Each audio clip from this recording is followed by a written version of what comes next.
Welcome back, friends. This is Sam again, and I am going to tell you something very interesting.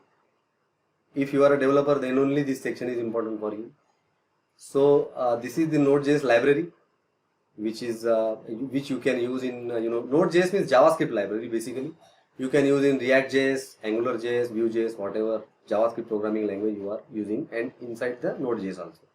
So in order to use this library, you need to install this using this command npm install OpenAI, or if you are using Yarn, you can use the Yarn command also. So once installed, you can use the library and your secret key to run the following. You need the secret key also. You see here line number 3. This is very important. You need to save your secret key into the environment variable and use it over here.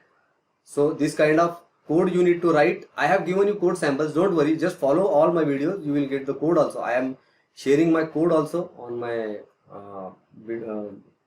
github.com account and along with these videos also. Don't worry about it. So this is just an example I wanted you to understand. It's very simple. Just install this and write some code and get the data. That's it. The only thing you need to remember is it's not a free. First of all, you get $5 credit, but afterwards you get paid for that. And one thing, don't share your API key with anybody.